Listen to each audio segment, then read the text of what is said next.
Shalom, selamat pagi Bapak Ibu Saudara yang dikasihi Tuhan, yang saya kasih, yang saya hormati, Jemaat Gereja Baptis Indonesia Palangkaraya. Beberapa hari lagi atau minggu lagi, kita semuanya umat Tuhan di muka bumi ini akan memperingati, mengenang hari kelahiran Tuhan kita Yesus Kristus yang kita kenal sebagai hari Natal. Memang tahun ini Natal kita atau cara kita memperingati, merayakannya pasti berbeda dari tahun-tahun sebelumnya. Karena khusus dalam situasi pandemi yang belum reda ini, kita harus banyak mengadakan penyesuaian. Dan judul khotbah saya pada hari ini adalah Natal bukan laknat tetapi berkat. Natal bukan laknat tetapi berkat. Mari kita berdoa. Bapa Surgawi yang kami sembah dalam Tuhan Yesus Kristus, yang lahirnya segera akan kami sambut, kami peringati, kami rayakan. Kami menyerahkan pemberitaan firman pada hari ini dalam tangan kuasa-Mu, supaya Roh Kudus sendiri yang akan berkarya dalam hati kami semuanya, khususnya Jemaat Gereja Baptis Indonesia Palangkaraya. Dan biarlah firman Tuhan hari ini sungguh akan mencerahi, mengarahkan,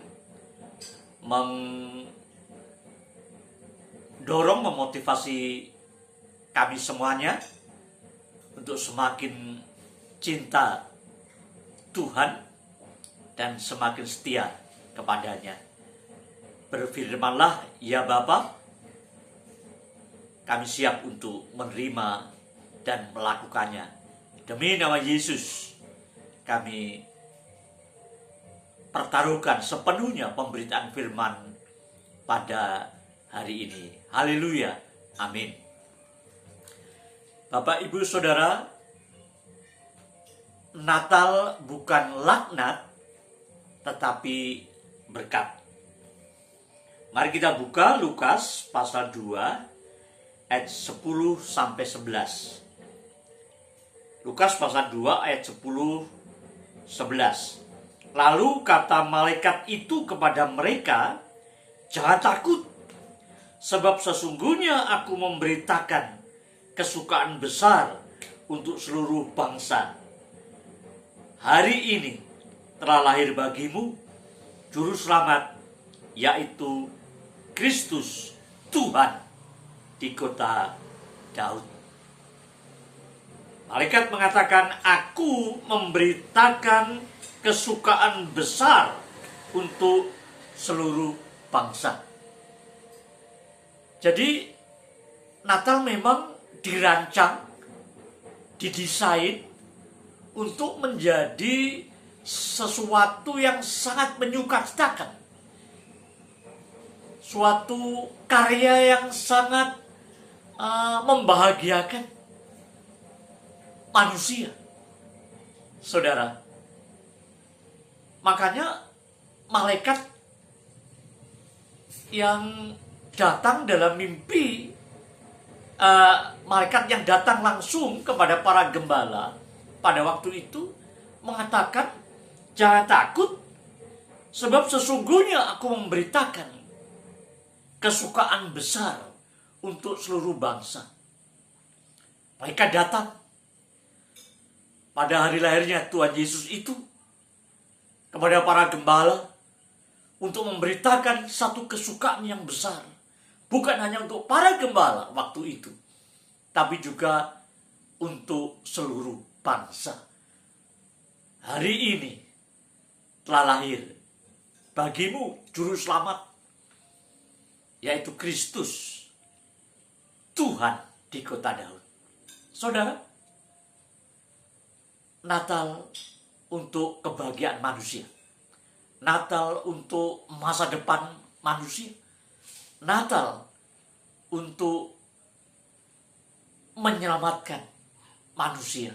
Saudara, itu adalah karya awal Kristus dalam keadaannya sebagai manusia, dalam rangka penyelamatannya atas manusia yang sangat dikasihinya itu, dari kebinasaan kekal menuju kehidupan yang kekal di surga. Jadi sejatinya Natal itu dirancang untuk kebahagiaan manusia. Satu kesukaan yang besar untuk bukan satu komunitas tertentu atau satu pihak tertentu atau satu bangsa tertentu atau satu kaum tertentu, tetapi untuk seluruh bangsa. Jadi Natal adalah kesukaan untuk seluruh bangsa, baik yang dahulu, yang sekarang juga, dan bangsa-bangsa yang akan lahir sampai pada akhir zaman ini, saudara. Jadi Natal adalah kesukaan, karena yang lahir bukan sembarang pribadi. Yang lahir adalah Kristus Tuhan. Hari ini telah lahir bagimu juru selamat, Kristus Tuhan, di kota Daud, di Betlehem. Artinya ini bukan sembarang orang, bukan sembarang pribadi, saudara, yang lahir, tapi Tuhan Allah sendiri yang berinkarnasi menjadi manusia, dan prosesnya itu melalui proses kelahiran, melalui kandungan Bunda Maria. Lahirlah Sang Juru Selamat Kristus Tuhan di kota Daud. Saudara, dibanding kelahiran-kelahiran yang lainnya, saudara, ini kelahiran yang terbesar. Ini momen kelahiran yang paling besar, saudara, paling berarti, paling menentukan, dan yang paling bersejarah bagi kita semuanya, saudara. Saudara, tidak ada satu kelahiran yang gemanya, yang gaungnya, yang dipuji, yang disambut, yang diperingati, yang dirayakan seperti kelahiran Tuhan kita Yesus Kristus itu, saudara. Di muka bumi ini saya tidak tahu sudah berapa miliar manusia yang pernah dilahirkan melalui proses kelahiran dari ibu mereka masing-masing. Bermiliar-miliar tentu. Sekarang ini saja yang hidup diperkirakan 7 miliar lebih, saudara, yang hidup di muka bumi ini, manusia. Kalau dihitung dari yang pertama lahir sampai nanti yang terakhir lahir, pasti miliaran manusia yang lahir. Tapi kebesarannya, pengaruhnya, gemanya, maknanya tidak pernah bisa menandingi kelahiran Kristus Tuhan di kota Daud itu, saudara. Tapi faktanya, saudara, ternyata tidak semuanya pada waktu itu, kalau kita mengacu pada waktu itu, dan pasti akan selamanya, bukan hanya pada waktu itu saja, bahwa Natal kelahiran Kristus itu tidak melulu ya menimbulkan kebahagiaan.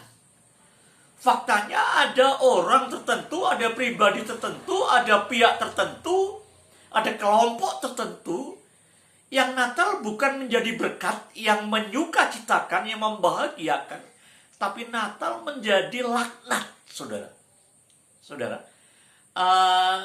setiap orang harus berhadapan langsung secara pribadi kepada Tuhan Yesus, saudara. Dan respon manusia itu akan menentukan apakah ketika dia menyambut Yesus, khususnya kita bicara dalam konteks Natal, kelahirannya, itu akan membawa sukacita baginya, atau sebaliknya malah laknat.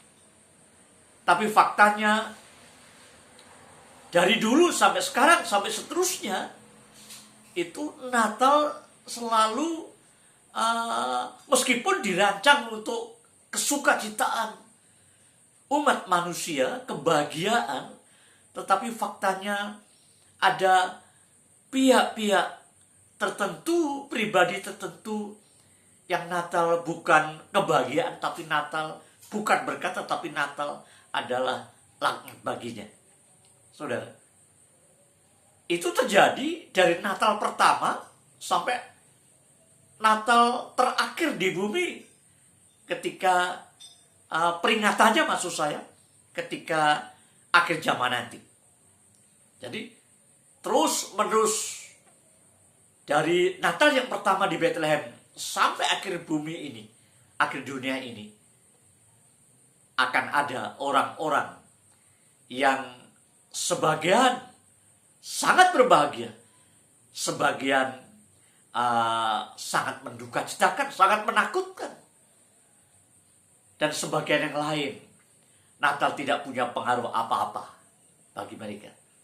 Saudara, dalam khotbah ini saya ingin mengajak kita melihat manusia memang terbagi ke dalam 3 kelompok. Itu terjadi khususnya dalam rangka menyambut Natal, itu terjadi karena respon mereka berbeda. Maka hasilnya berbeda pula. Respon pertama, manusia menyambut Natal itu adalah tidak percaya. Saudara, bahwa yang lahir itu adalah Tuhan. Yang lahir itu adalah Juru Selamat. Yang lahir itu adalah Mesias atau Raja.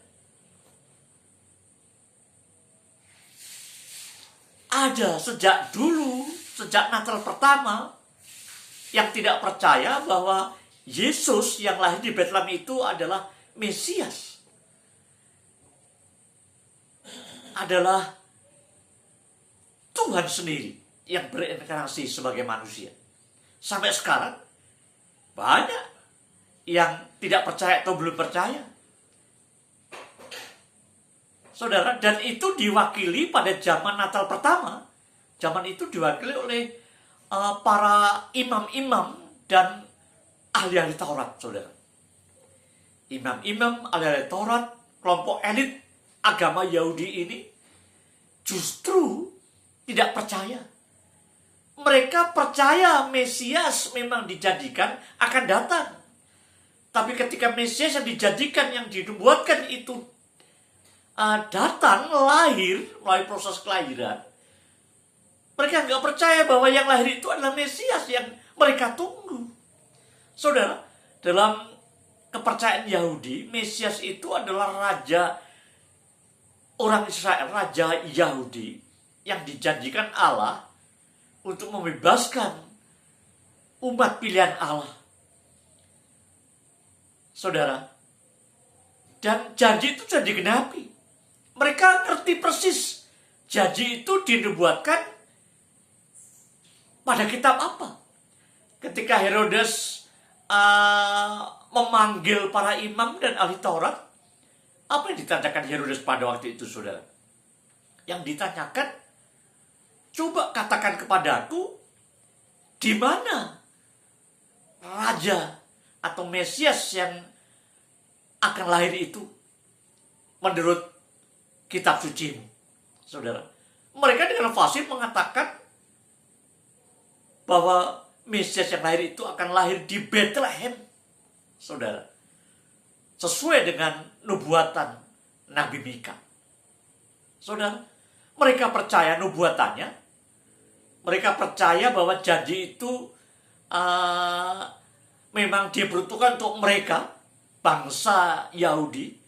Tetapi ketika Mesias sungguh-sungguh datang, nubuat itu sungguh-sungguh digenapi, ternyata mereka tidak percaya. Oh, ini bukan Mesias yang kami nantikan. Oh, ini bukan Mesias yang kami tunggu. Makanya nggak ada orang Yahudi ya pada umumnya, mayoritas ya orang Yahudi yang datang, saudara, menyambut, karena mereka tidak percaya, saudara. Kalau ditanya, tahu persis nanti akan lahir di Bethlehem, tapi sudah lahir sungguh-sungguh, mereka menolaknya. Maka betul kata Tuhan Yesus dalam Matius pasal 8 ayat 11-12 itu mengatakan bahwa nanti ada orang-orang dari barat, dari timur, maksudnya dari berbagai penjuru dunia akan datang dan duduk makan bersama-sama Abraham, Ishak dan Yakub di kerajaan surga. Tetapi anak-anak kerajaan itu sendiri justru akan dicampakkan. Saudara, Tuhan Yesus sedang menyindir pada waktu itu orang Yahudi. Orang Yahudi mengaku dirinya sebagai umat pilihan Allah, dan betul memang Allah memilih mereka jadi umat pilihan yang pertama di muka bumi ini. Sebelum Allah memilih yang lainnya, Yahudilah umat pertama-tama yang dipilihnya sebagai umat pilihan Allah. Sehingga dia yang pertama kali sebagai umat yang mengenal Allah, menyembah Allah yang benar. Allah Abraham, Ishak dan Yakub, saudara. Tetapi nyatanya nanti banyak orang dari berbagai penjuru dunia yang datang bisa makan dalam kerajaan surga, artinya bahagia dalam kerajaan surga bersama-sama bapa leluhur mereka Abraham, Ishak dan Yakub. Tapi justru anak kerajaan itu sendiri, umat pilihan Allah itu sendiri akan dicampakkan karena ketidakpercayaan mereka, saudara.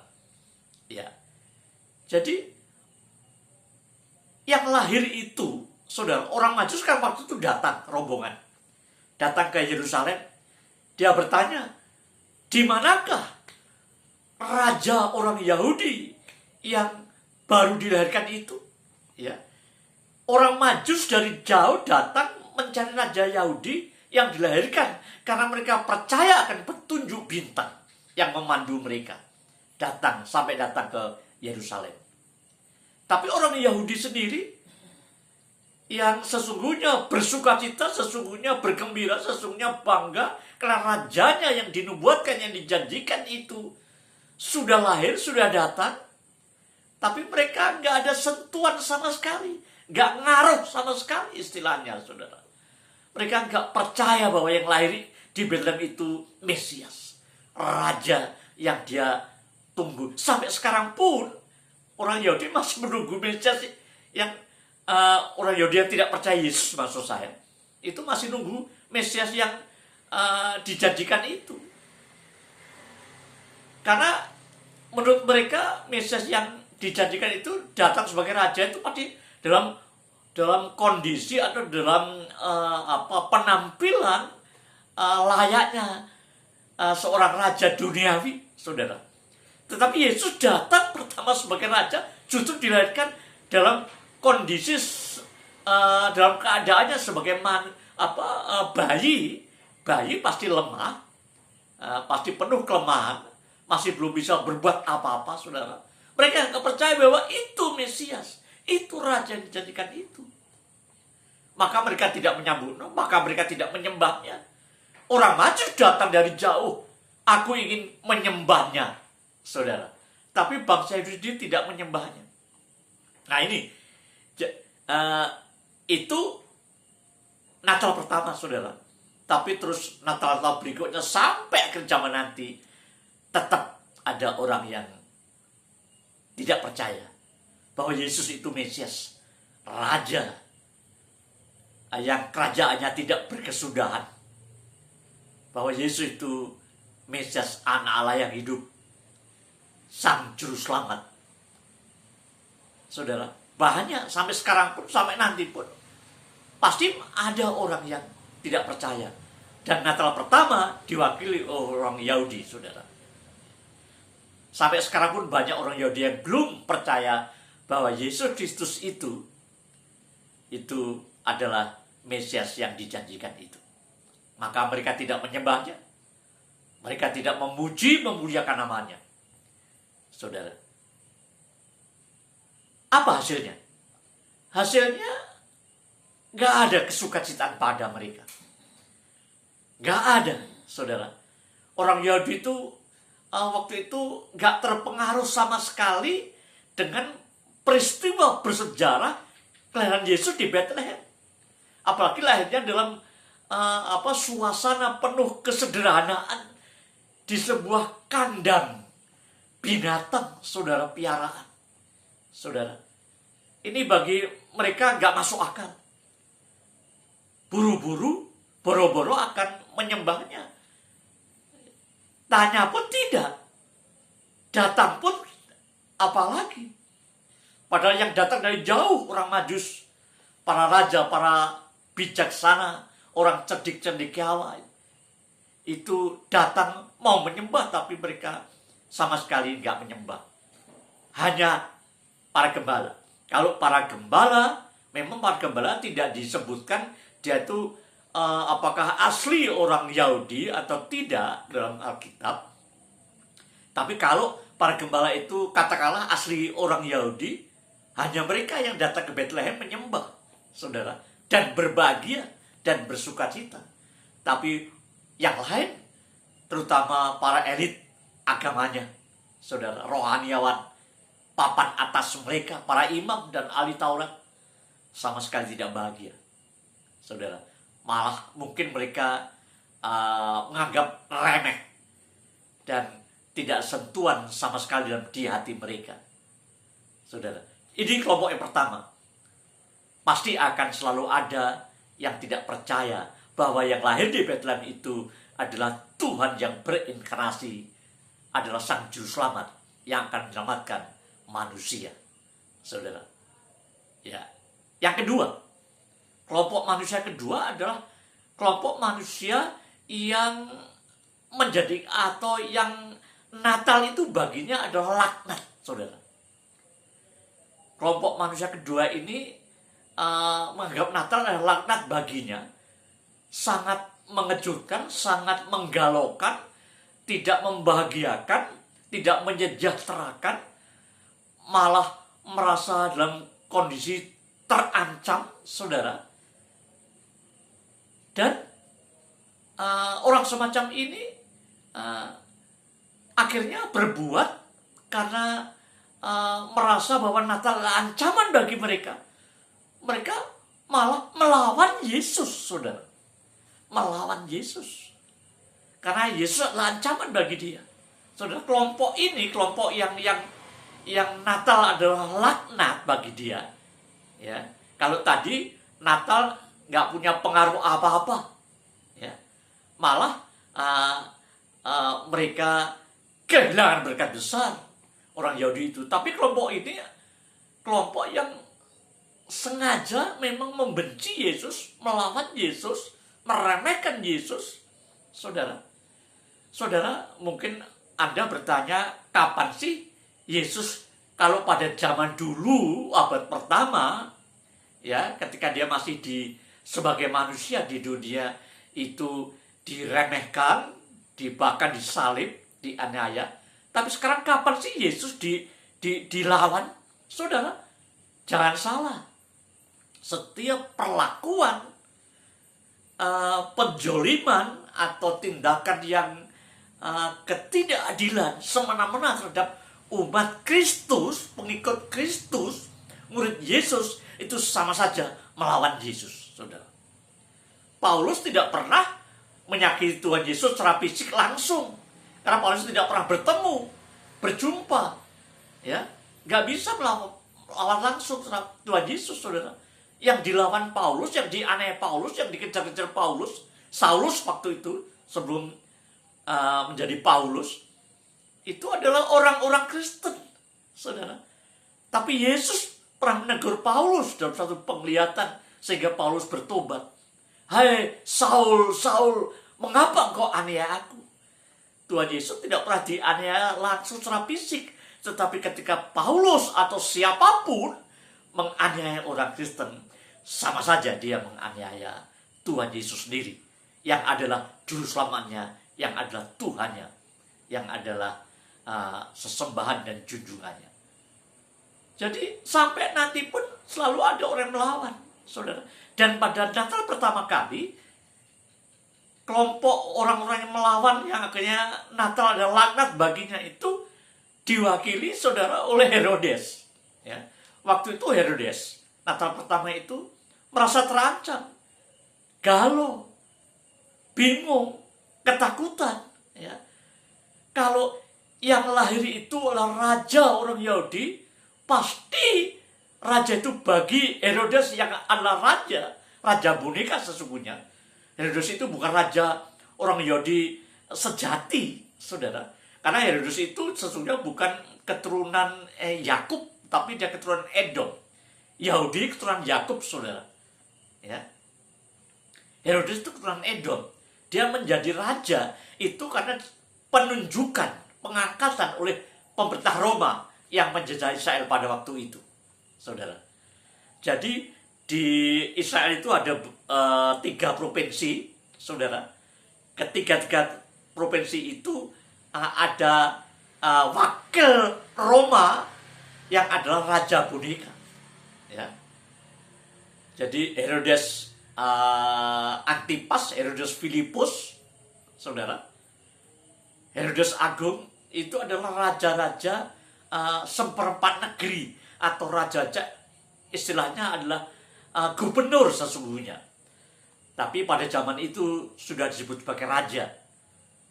Dia atas provinsi Galilea, provinsi Yudea, dan Samaria.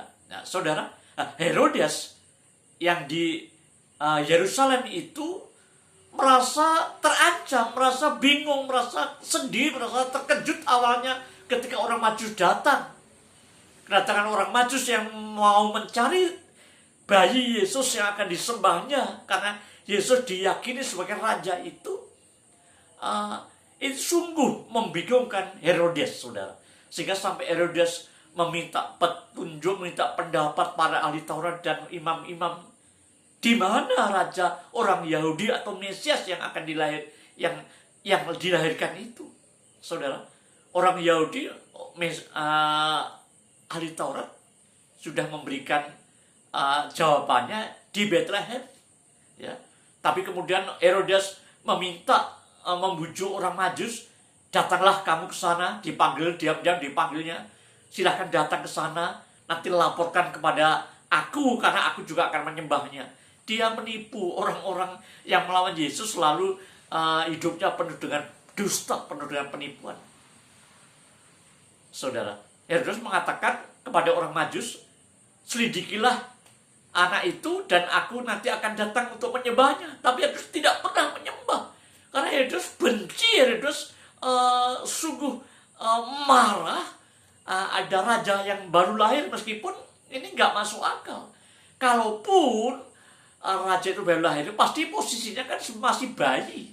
Dan tidak mungkin raja yang bayi ini akan memimpin suatu kudeta terhadap pemerintahan dia, ya, yang tidak diangkat oleh orang Yahudi.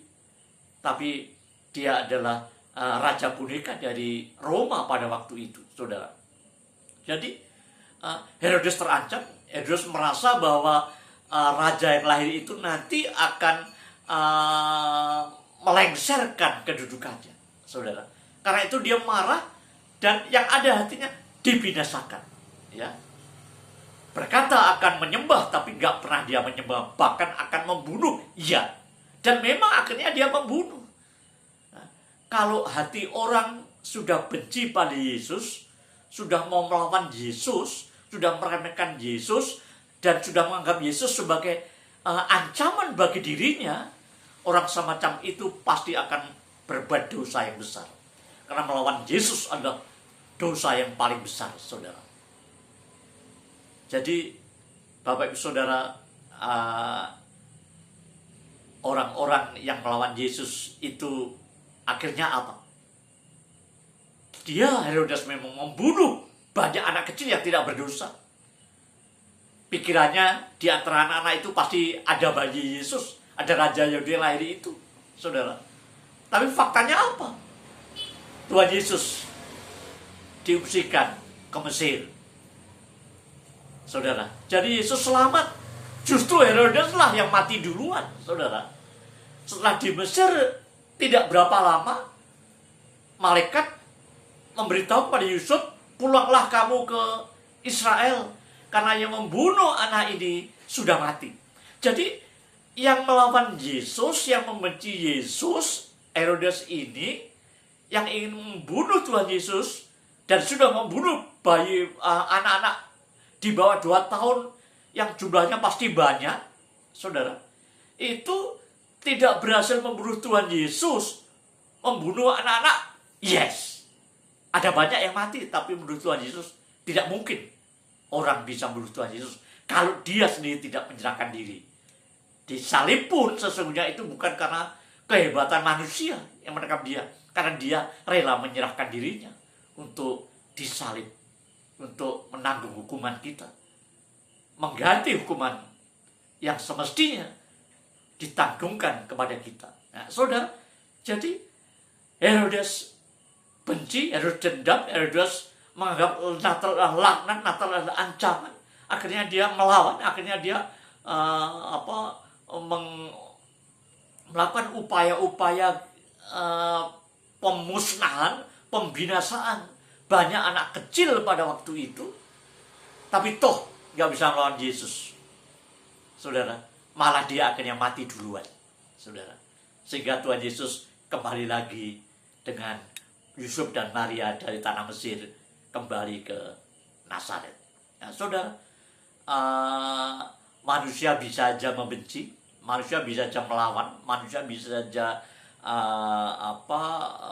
menganggap Yesus ancaman bagi mereka. Tapi saya ingatkan, firman Tuhan ingatkan, dan fakta berbicara bahwa manusia tidak pernah bisa melawan Tuhan sesungguhnya, saudara. Ya. Herodes tidak pernah bisa membunuh Tuhan Yesus. Justru Herodes dicabut nyawanya terlebih dahulu, saudara. Herodes Natal, kelahiran Yesus di Bethlehem menjadi laknat baginya. Dan barang siapa melawan Yesus, kepada semua orang, semua pribadi yang mau coba-coba melawan Tuhan Yesus di sepanjang segala zaman sampai akhir zaman nanti, jangan pernah bermimpi Anda bisa mengalahkan Tuhan Yesus. Jangan pernah Anda merasa lebih hebat, lebih kuat, kemudian dengan semena-mena menganiaya Tuhan. Memang faktanya Tuhan Yesus setelah naik surga nggak ada yang bisa menganiaya dia langsung kepada dia, tapi kepada pengikutnya. Ini ya faktanya memang sepanjang sejarah masih banyak orang-orang Kristen yang dianiaya.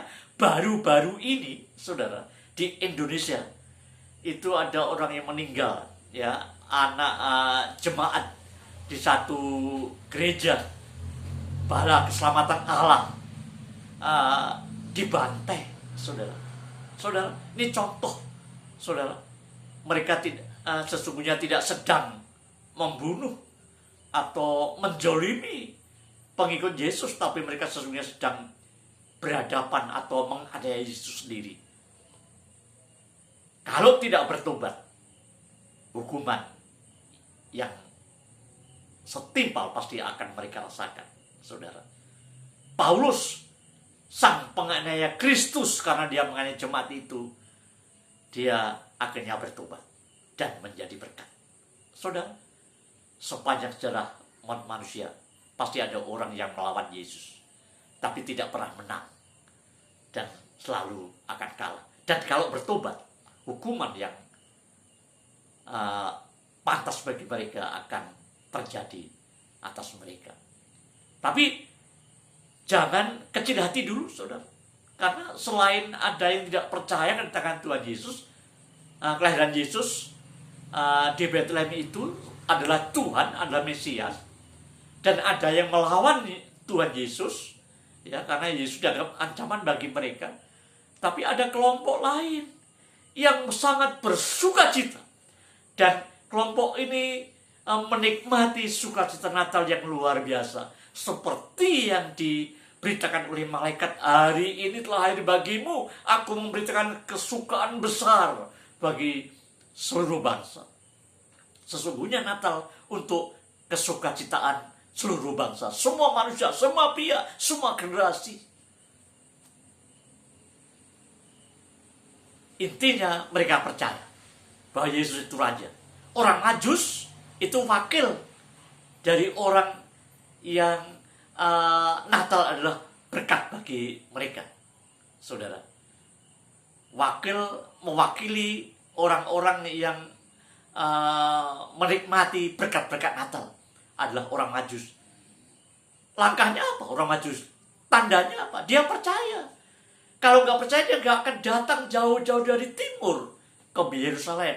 Dia percaya bahwa yang lahir itu adalah Raja orang Yahudi dan akan menyembah dia. Betul, ketika sampai ketemu Tuhan Yesus yang masih kecil waktu itu, orang Majus itu menyembah, padahal dia juga raja.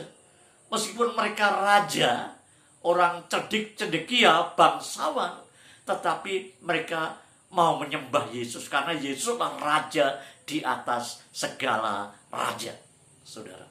Orang Yahudi gak menyembah, itu urusan mereka. Herodes melawan, itu urusan mereka, dan mereka akan terlaknat oleh tindakannya sendiri. Tapi orang Majus berbahagia, bersuka cita, menikmati sukacita Natal yang luar biasa. Saudara, mari kita lihat Matius pasal 2 ayat 10 itu dikatakan, ketika mereka melihat bintang itu, ketika mereka orang Majus melihat bintang itu yang memandu perjalanan mereka sampai ke Yerusalem, ya, sangat bersukacitalah mereka.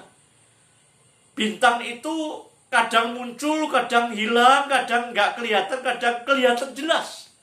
Ketika dia melihat bintang itu yang memandu mereka, mereka bersukacita karena anak yang dilahirkan itu ada di bawah bintang sebagai penandanya itu, saudara. Ya, melihat bintang saja bersukacita, apalagi melihat Tuhan Yesus langsung, apalagi dia menyembahnya, sampai menyembahnya karena dia percaya. Kalau tidak percaya bahwa dia raja, dia tidak akan menyembahnya. Bukan hanya menyembah, tapi memberikan persembahannya, emas, kemenyan, dan mur. Ini sebagai kado bagi kelahiran sang raja di atas segala raja itu. Ya. Bukan hanya orang Majus, tapi barang siapa yang menyambut Yesus, menyembah Yesus, dan kemudian dengan sukacita berkorban. Orang Majus itu berkorban, saudara. Dia datang dari negeri jauh, negeri dari timur, datang ke Yerusalem. Waktu itu transportasinya pasti masih sangat sederhana. Bisa-bisa hanya naik unta, atau naik kuda, atau bahkan jalan kaki, saudara. Pada waktu itu, dengan infrastruktur, ya, kondisi jalan yang tidak seperti sekarang ini, sulit datang dari jauh untuk menyembah, untuk mempersembahkan korban, untuk menyambut kelahiran. Artinya dia percaya. Jadi barang siapa percaya di Yesus, menyembah dia, dan rela mempersembahkan hidupnya, hartanya, untuk kemuliaan nama Tuhan, dan rela berkorban, orang Majus itu telah berkorban. Korban waktu, korban tenaga, korban pikiran, korban finansial juga, karena pasti perlu biaya perjalanan yang jauh pulang pergi dari negeri mereka ke Yerusalem dan ke rumah di mana Yesus tinggal waktu itu. Ya, bayi Yesus tinggal. Jadi Bapak Ibu Saudara, barang siapa percaya menyambut Natal dengan sukacita, dengan hormat, dan mau menyembah Dia, mengagungkan Dia, memuji Dia, mengagungkan namanya, maka Natal adalah berkat bagi dia. Saudara, Anda termasuk pada kelompok mana? Kelompok yang tidak percaya bahwa Yesus yang lahir itu adalah Tuhan yang berinkarnasi sebagai manusia? Atau kelompok yang melawan Yesus yang lahir itu, yang diwakili oleh Herodes? Saudara, saya berharap, saya berdoa, Anda, apalagi Anda yang sudah mengenal, Anda jemaat Kristus, Anda yang sudah percaya apalagi, tetap percaya dan tetap menyembah Dia seperti yang dilakukan oleh orang Majus itu. Jadi tetaplah setia beriman kepadanya, tetap setia menyembah Dia, tetap setia rela berkorban untuk Dia, karena Dia memang sudah berkorban untuk kita. Saudara, Dia telah memberikan segala-galanya dalam hidup kita, maka kita pun harus rela memberikan. Orang Majus memberikan sebagai persembahan yang berbau bagi Tuhan, yaitu berupa emas, kemenyan, dan mur. Itu barang berharga, saudara. Bukan barangnya saja sesungguhnya yang berharga, tapi niatnya untuk mempersembahkan itu adalah niat yang terpuji. Jadi Natal sesungguhnya bukan menjadi laknat. Natal seharusnya menjadi berkat. Tetapi Natal bisa menjadi berkat kalau kita bersikap seperti yang dilakukan oleh para Majus. Percaya bahwa yang lahir itu adalah Tuhan Allah. Percaya ada berita dari malaikat yang mengatakan, hari ini telah lahir bagimu Kristus Tuhan. Tuhan, bukan sekadar manusia biasa di kota Daud. Kalau kita tetap percaya, dan saya harap kita terus percaya, dan kita mau berkorban bagi Tuhan Yesus yang sudah lebih dahulu berkorban bagi kita, bahkan rela mengorbankan nyawanya untuk keselamatan kita, dan rela memberikan yang terbaik, karena Yesus sudah memberikan segalanya bagi kehidupan kita. Maka Natal sungguh merupakan satu kesukacitaan, kebahagiaan yang besar bagi kita, bagi keluarga, bagi jemaat, dan bagi setiap orang yang menyambut dengan percaya, dengan hormat, dengan menyembah dan memuliakan namanya. Selamat menyambut kelahiran Yesus yang 2-3 minggu ini akan kita peringati, akan kita rayakan. Meskipun sekali lagi kita rayakan dengan cara yang sederhana, disesuaikan dengan kondisi pandemi. Jadi artinya kita tidak merayakannya seperti tahun-tahun sebelumnya, tapi kita tetap merayakan, tetap harus berdoa, tetap harus menyembah Yesus pada hari Natal. Tuhan memberkati kita semuanya. Mari kita berdoa. Bapa Surgawi, kami bersyukur karena hati kami hari demi hari, apalagi memasuki bulan Desember ini, hati kami penuh sukacita karena kami berada dalam bulan di mana sebentar lagi Engkau akan diperingati, dikenang, dirayakan oleh seluruh umat Tuhan di muka bumi. Juga kami khususnya di Gereja Baptis Indonesia Palangkaraya ini, meskipun perayaan kami atau penyambutan kami tahun ini sangat sederhana, tapi biarlah Tuhan akan berkati kami semuanya, sehingga Natal Tuhan tahun ini adalah Natal yang penuh berkat, penuh sukacita, Natal yang penuh rasa hormat dan rasa syukur, dan Natal yang menyuka citakan bagi kami, bukan laknat bagi kami, tapi Natal adalah berkat yang besar bagi kami dan bagi dunia ini. Tuhan berkatilah jemaat-Mu dimanapun mereka berada, kemanapun dia pergi, Tuhan sertai, Tuhan lindungi, Tuhan juga terus memberikan apa yang mereka perlukan pada masa-masa yang sulit di pandemi ini, dan Tuhan akan terus jaga kesehatan kami semuanya, sehingga kami tetap sehat, tetap punya sukacita, khususnya menyambut Natal pada tahun ini. Terima kasih Bapak, jemaat dikasih Tuhan, kiranya damai sejahtera dari Allah Bapa, rahmat, cinta kasih Tuhan kita Yesus Kristus, dan persekutuan kuat kuasa Roh Kudus menaungi kita siang hari ini, besok, sampai selama-lamanya. Amin. Tuhan memberkati.